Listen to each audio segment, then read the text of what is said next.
Bonjour et bienvenue pour cette fois en question Stop Science, consacrée aujourd'hui à la bête du Gévaudan, et qui arrive finalement en clôture de notre trilogie sur les monstres cryptozoologiques, suite à nos épisodes consacrés d'une part aux monstres du Loch Ness, et d'autre part au Yeti et au Bigfoot. Alors cette bête du Gévaudan, bien c'est ni plus ni moins que le porte-drapeau français de la cryptozoologie, c'est le monstre par excellence qu'on cite en premier quand on parle de cryptozoologie française. Et d'abord peut-être on va faire un petit point de définition sur ce qu'est la cryptozoologie pour ceux qui n'auraient justement pas vu les deux autres épisodes, donc celui sur le Loch Ness et celui sur le Yeti et Bigfoot. Définir la cryptozoologie ce n'est pas facile puisque c'est censé être la science des espèces cachées, mais par définition toute espèce qu'on ne connaît pas est une espèce cachée. Donc en réalité c'est beaucoup plus simple de définir ce que sont les cryptozoologues, ou du moins les gens qui se revendiquent être des cryptozoologues. Alors ces gens qui se revendiquent cryptozoologues croient en l'existence de formes animales au-delà de ce que le doute raisonnable permettrait normalement d'y croire. En gros, ils croient en l'existence d'animaux qui, du point de vue rationnellement parlant, ne peuvent pas exister, et le tout sans pouvoir apporter la preuve de leur existence. Alors ce petit point de définition étant éclairci, attaquons le thème, et pour commencer, je vais vous dire que ceci n'est pas une vidéo sur la bête du Gévaudan, mais en réalité c'est une vidéo sur comment je n'ai pas réussi à faire de vidéo sur la bête du Gévaudan. Les circonstances à la suite desquelles j'ai fini par faire cet épisode vont tout de même accessoirement nous conduire à une petite leçon de pensée critique et de méthode scientifique, à savoir que tout commence toujours par savoir se poser la bonne question. Et donc savoir se poser la bonne question, ça va être toute la thématique de ce petit épisode. Bref, tout va être affaire de savoir par où commencer quand on s'intéresse à un sujet comme la bête du Gévaudan ou n'importe quel sujet en réalité. Quelle est la bonne question à se poser quand on s'interroge sur un thème donné, quel qu'il soit? Alors le sujet de la bête du Gévaudan est l'un des plus vastes qu'il soit, et bien qu'il ait fait l'objet de très nombreuses synthèses, beaucoup sont entachés de vues partisanes concernant la question du pour ou contre les loups. Et en réalité, tout comme les sujets à propos d'objets volants non identifiés ou vivants non identifiés, et dont l'existence dépasse la limite du doute raisonnable, je suis tombé sur une masse d'informations aussi titanesques qu'inutilisables.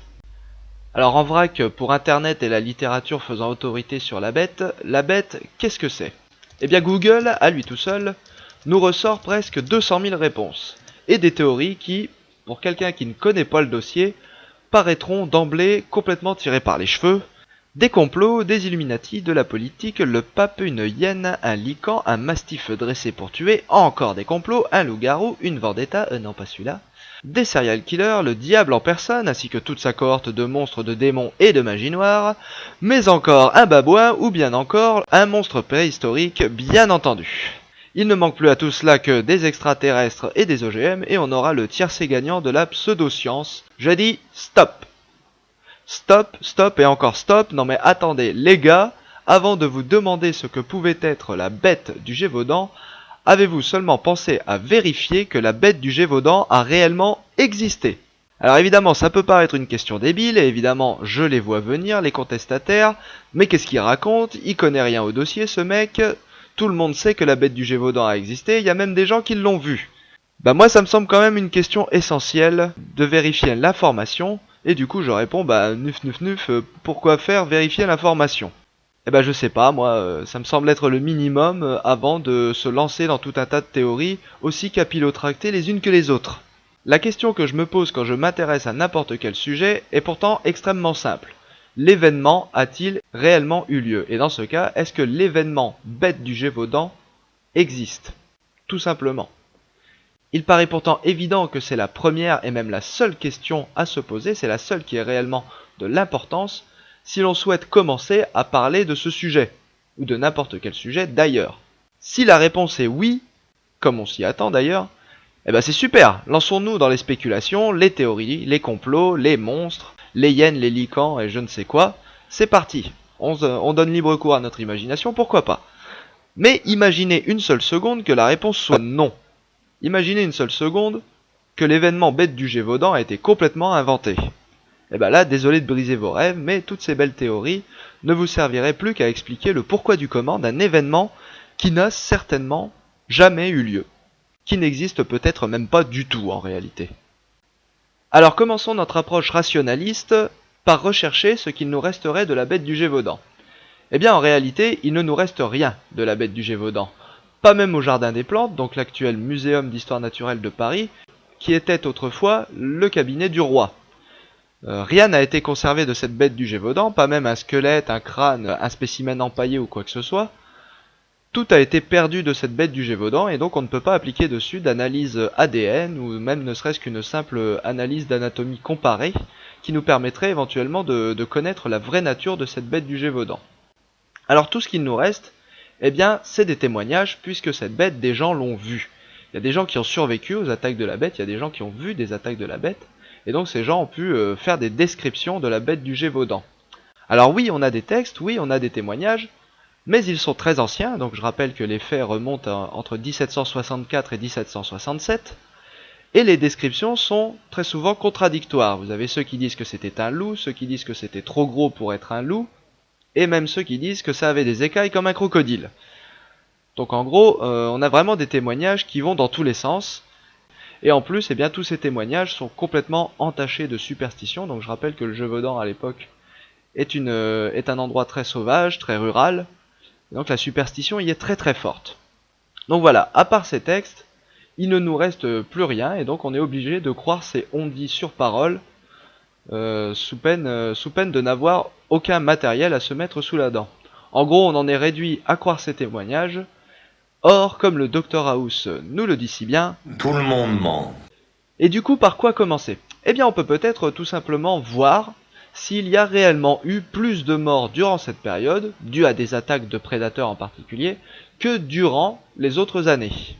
Et un historien de l'université de Caen, nommé Jean-Marc Morisseau, a fait une recherche bibliographique très longue, très exhaustive, donc un travail colossal, qui a mené à la plus complète revue à ce jour de rapports sur la bête du Gévaudan et sur les attaques de loups en général, dans un livre qui s'appelle donc Histoire du méchant loup, 3000 attaques sur l'homme en France. Et il nous offre dans ce livre eh bien, ces résultats en toute transparence en annexe.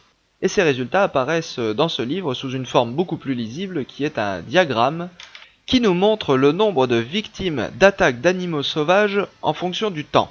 Donc ici, vous avez les années à droite, et donc chaque colonne représente le nombre d'attaques en fonction du temps mises en relation avec des événements, des bêtes en l'occurrence. Alors déjà, première surprise, on nous raconte souvent que les loups ne s'attaquent pas à l'homme, que les loups sont inoffensifs pour l'homme, mais force est de constater que historiquement parlant, des bêtes sauvages ont tué, et y compris en France, puisque toutes ces attaques n'ont été répertoriées que en France. Alors bon, on va pas dire non plus que c'était une surprise, hein, les loups sont des carnivores, et puis les hommes sont faits de viande. Donc bon, ça reste quand même un comportement assez normal pour un loup d'attaquer un homme, en particulier quand ce sont même des enfants qui sont isolés. Mais bref, revenons à notre bête du Gévaudan. Celui-ci, ce pic-là, c'est le pic de victimes dû à la bête de Touraine, qui atteint à peu près les 130 victimes. Le pic le plus grand de ce diagramme, c'est les effectifs cumulés de victimes de la bête d'Orléans et d'une autre bête de Touraine, qui atteint plus de 200 victimes. Ce n'est pas la bête du Gévaudan. La bête du Gévaudan, regardez, elle est plus haut, donc nous remontons à l'époque, c'est-à-dire autour de 1764 à 1767, et la bête du Gévaudan, eh bien, c'est ce pic-là. Et le moins qu'on puisse dire, eh bien, c'est que par rapport aux autres pics, donc celui de la bête de Brest, de Dauphiné, de la bête de Touraine dont on a parlé tout à l'heure, de la bête du Pays d'Yvelines, eh bien, le pic de la bête du Gévaudan, il a beau être bien marqué, il casse pas des briques. Donc la bête du Gévaudan correspond bien à un pic d'attaque sur l'homme, à un pic de victimes humaines dues à des bêtes sauvages, oui, mais elle ne sort pas vraiment du lot des autres bêtes pour ce qui est de sa férocité. Donc ce que nous apprend le livre de Morisseau, eh bien c'est tout simplement que la bête du Gévaudan est un événement d'attaque de bêtes sauvages parmi bien d'autres d'égale intensité et n'a donc pas grand chose d'exceptionnel.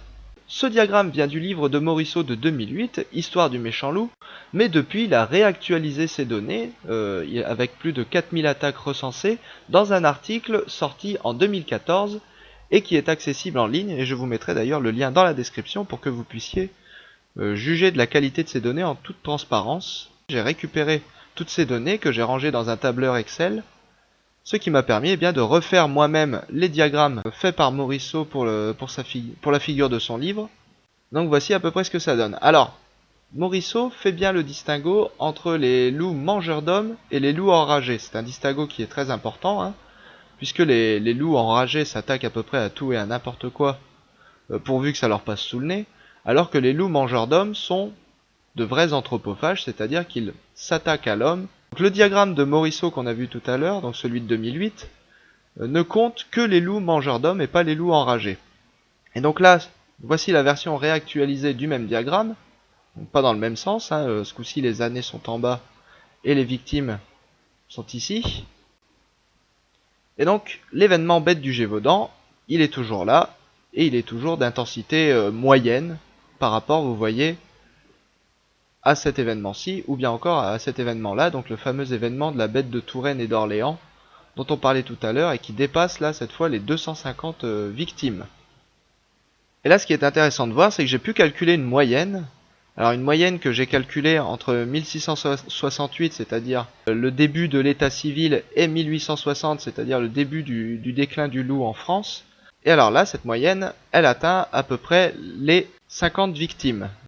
Donc la bête du Gévaudan a quand même fait 3 fois plus de victimes que la moyenne. Donc c'est quand même un événement. La bête du Gévaudan n'est pas totalement un non-événement. Mais une fois de plus, on peut observer que cette bête du Gévaudan reste quand même un phénomène de moyenne intensité. Et même si on rajoute les loups enragés, alors regardez, hop, j'étends le tableau pour ajouter les bêtes enragées. Alors ça change un peu la figure du diagramme. Vous avez en bleu donc les mangeurs d'hommes qu'on a déjà vus, mais en rouge se sont ajoutés les bêtes enragées, et vous avez donc le total de victimes, mangeurs d'hommes plus bêtes enragées. Les événements de Touraine et d'Orléans restent largement dominants, hein, en termes de mortalité, en termes de victimes, pardon, et les événements du Gévaudan restent d'intensité moyenne par rapport aux autres événements d'attaque de bêtes contemporains. Alors les événements bêtes du Gévaudan existent-ils réellement? Eh bien, la réponse est oui, mais ils n'ont rien d'exceptionnel par rapport aux événements contemporains. Et sans être anecdotique, eh bien les événements qui sont nommés attaque de la bête du Gévaudan n'ont rien d'hors du commun. Et si cet événement n'a rien qui sort de l'ordinaire, alors pourquoi lui chercher des explications extraordinaires? Les événements qui ont eu lieu en Gévaudan sont tout à fait comparables à d'autres phénomènes qui sont, aux yeux de la postérité, passés totalement inaperçus. Dès lors, ce phénomène n'a rien de surnaturel ou d'exceptionnel. Faire appel à des lycans, des hyènes, des hybrides, le diable en personne, devient totalement inutile pour expliquer les événements de la bête du Gévaudan. Inutile d'inventer des théories loufoques, ou de faire appel à un bestiaire exotique fait d'animaux qui ne se rencontrent pas en France habituellement, ou de je ne sais quoi d'autre, pour trouver des explications à ce phénomène qui n'a, pour ainsi dire, rien de particulièrement anormal. C'était certainement une meute de loups ou de chiens sauvages, peut-être d'hybrides entre les deux, puisque le chien et le loup s'hybrident assez facilement tout de même, et qui se sont attaqués de façon assez exceptionnelle à l'homme. Il faut noter d'ailleurs à ce moment-là que l'appellation la bête du Gévaudan est fallacieuse, si je puis dire, puisque il n'y a pas une bête, mais il devait certainement y avoir plusieurs bêtes.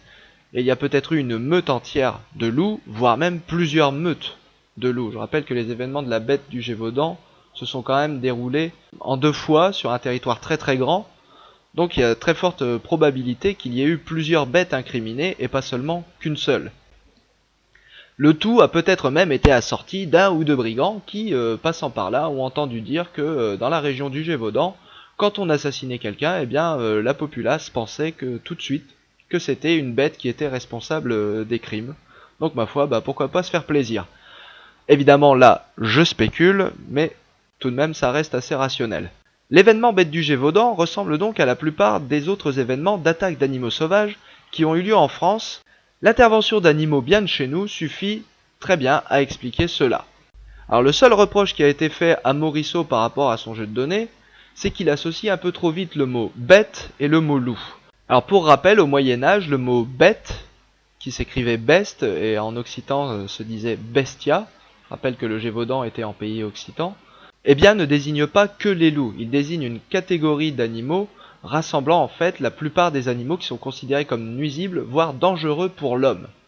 Exception faite de l'ours, qui était une catégorie un peu à part du fait de sa bipédie. D'ailleurs, petit clin d'œil peut-être à une future théorie de l'évolution, mais ça, je m'avance un peu trop peut-être.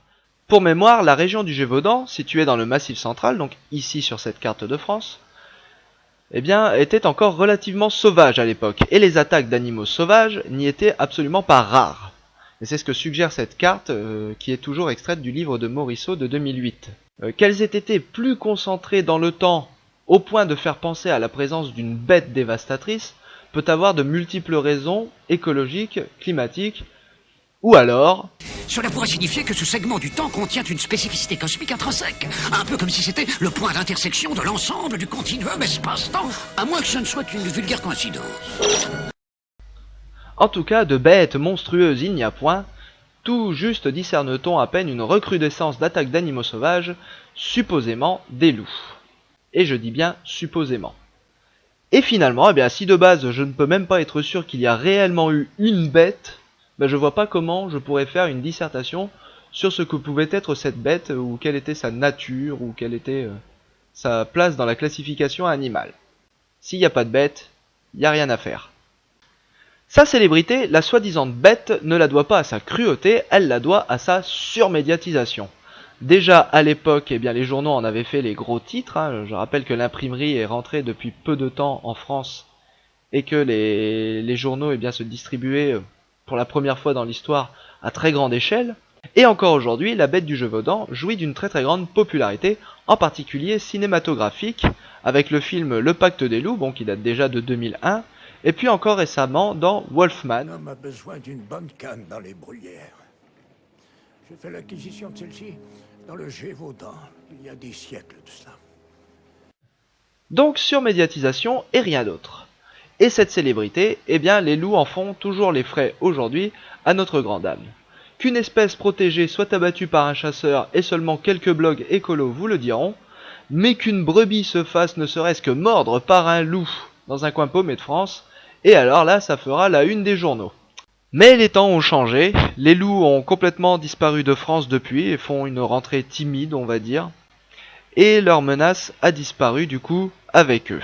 Ils ne sont plus du tout un danger pour l'homme, et aujourd'hui eh bien tout ce qu'il reste ce sont de vieilles peurs qui elles sont tenaces et sont bel et bien restées. Mais a-t-on seulement nous-mêmes évolué depuis Louis XV ? Cette foire aux questions sur la bête du Gévaudan se termine, je vous remercie de l'avoir suivi, et en guise de lecture complémentaire, eh bien je vous suggère les 2 livres de Jean-Marc Morisot, Histoire du méchant loup, donc 3000 attaques sur l'homme en France, ainsi que le livre de Jean-Marc Morisot consacré à la bête du Gévaudan, où tout l'historique des attaques de la bête est retracé. Et je vous suggère aussi la lecture de différents liens que je mettrai dans la description avec notamment des critiques de ces livres. Au revoir et à très bientôt.